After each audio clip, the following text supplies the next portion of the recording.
Hello again and welcome back. Here we are to talk about, JavaScript, map, filter, and reduce, and the Titanic. So meanwhile, back on the Titanic, let's see what's happening over there. So I've got this REPL set up, and your goal is to take the REPL and let's apply some map and filter and reduce ideas to the Titanic data, okay? So you can open up the REPL here and let me kind of rearrange the window a little bit here. And there we go, right? I think that's visible. Okay, so if I run the REPL, it prints out the length of the data. So this should be the number of passengers that we had. There's a few examples here from the last class. I'll leave those commented. Let's move down to this section that says filter, okay? So remember, filter looks at every item in an array and then asks the question, should we keep that item true or not keep that item false? So the filter function answers the question for us. If filter function return, if the callback function that we provide to filter is the filter function that I'm talking about, right? If that function returns a true, we keep it. If it doesn't return a true, if it returns false, we don't keep it, right? So let's try a couple of these, right? So here's one right here. Let's imagine we want to get an array of only the survivors, right? So I want to find out how many people survived. What we could do is we could say data.filter, we take in a passenger, and then we're going to return true if we want to keep that passenger or not. So passenger.fields.survived, if that equals yes, then that passenger survived and we'll keep it. So this would be true. If this is not equal to yes, then that passenger didn't survive and we would return a false here. This function would return a false, right? Right, because it's an arrow function, implicit return, right? So in that case, that passenger is not included. So if you want to see how many passengers survived, you could log the number here. It looks like 342 survived, okay? Let's see, let's try another one.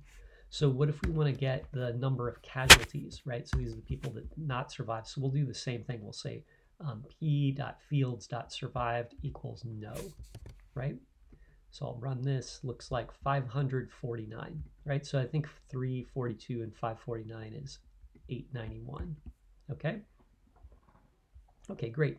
Let's try another one too. Let's say maybe we want to try and find out how many passengers were under the age of 15, okay? So we'll do minors, okay?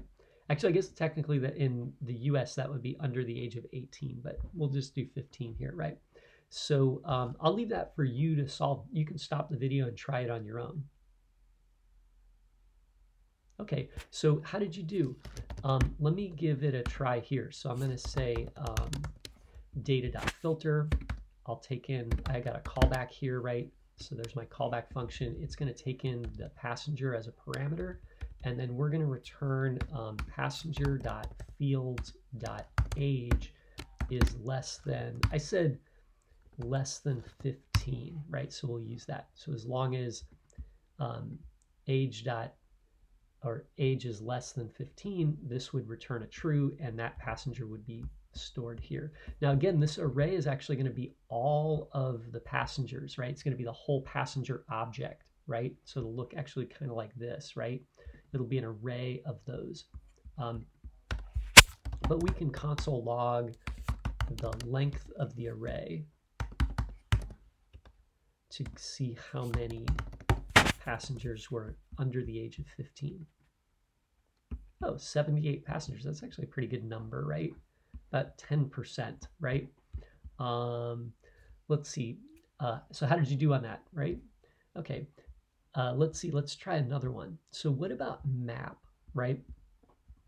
So map is kind of interesting. We're going to transform something. You'll notice here, like I had to put fields everywhere, right? And that was kind of awkward. It would have been better if I could have just said P or passenger.survived and then passenger.age. So we could actually do that with map, right? So why don't I just map my array of objects that have fields into an array of fields, right? So if I just take the field and return it, then it will go in here, right? And then, this should be the same number of objects. And like let's just try this just for fun. So what if I put in console log and then I say data item 0, right? And then I get the whole object here. And it's a little hard to read there, but you can see the object actually has these extra fields at the top that include dataset ID, record ID, and fields object. And really all I want is everything here. And I don't want this record timestamp either. I just want just these things, right? Because this is all I'm working with. So that kind of worked. But what if we map all the fields into an array of objects that just look like this? So basically I transformed from this into this, right? By doing this as my filter function. Okay, so let's try it. So instead of data here, let's see what the first field in the fields array looks like. So it looked like this before with everything, and now it just looks like this, right? So that was kind of convenient, right? So now what can we do? Well, once we've mapped to fields, our job for doing a lot of other things is easier, right? So for example, let's say we wanted to get an array of only the fares. So I just want a list of the numbers of that people paid to ride on the Titanic, right? So what I could do is I could say fields.map and then do passenger. This is my filter function or my mapping function, passenger.fare, right? Just return the fare. And so now I have an array of only fares, okay? And we can do something a little more involved there, right? Let's imagine that you want to get the maximum fare. So math.max, and then if this actually max takes a variable number of parameters, so you have to put you got to list all the values here separated by a comma, and that's kind of a problem. So what we'll do is we'll use the spread operator and take the array and spread it. So if you do ... in front of this, it separates each item with a comma, right? So now we can find out what the maximum fare was paid. Oh, 512, that's a lot, right? Let's find out what the minimum fare was paid, right? So, 0, so someone paid 0. I wonder if that's actually accurate. Maybe they just don't know the fare that a person paid, right? Or maybe people they got a sweet deal through work and they got a free ticket on the Titanic, right?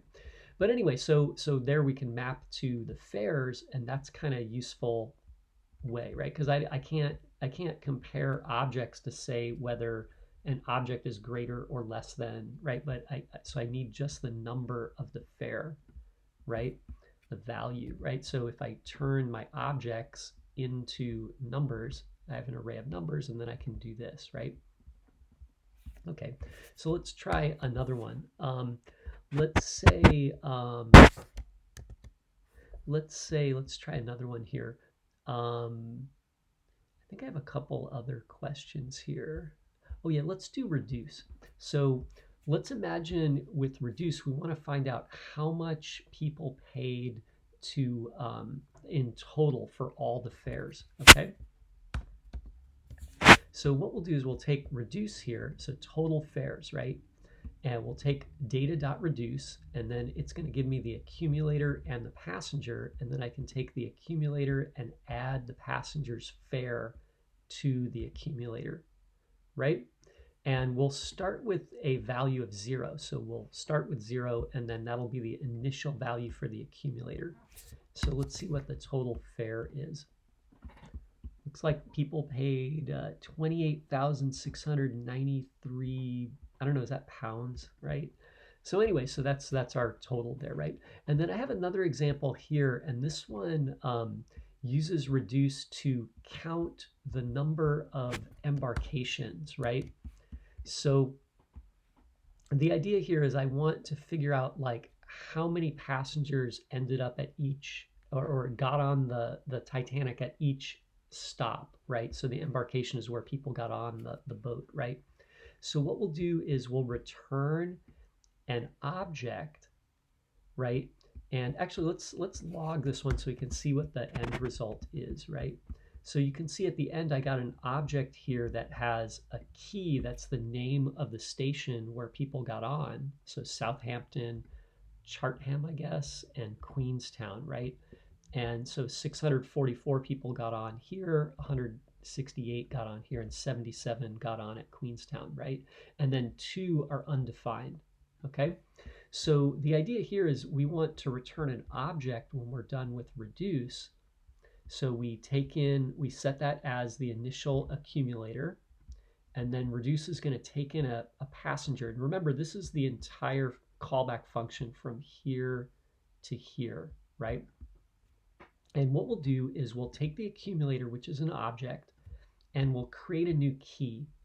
So I'm going to take the field name embarked, right? And I'm going to say like, hey, is there a field on the accumulator object that has this name? And at the beginning, there won't be. So this, like, let's imagine this was S for Southampton, and that would equal undefined, right? So if you said bracket S, there is no field S here, so that's undefined. So what we'll do is we'll make a new field and set the value to 1, because that's one passenger that got on at this field, okay? And then we return the accumulator, and we get our second passenger. Imagine most of the passengers got on at Southampton, so imagine this passenger also has an embarked of S. So we say, hey, accumulator bracket S string, right? And that field now exists because it's no longer undefined. Instead, it'll show a 1 because we set that last time.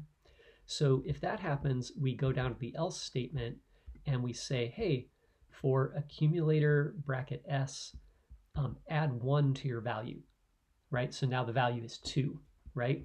And then we repeat that process. So if we run into a new field, then we chalk up 1 passenger for that, and we create a key with a 1 there. And then if once we get through all the passengers and count them all up, then we return the accumulator and we get an object that maybe looks something like this, right? Okay, so anyway, there's another way to work with reduce.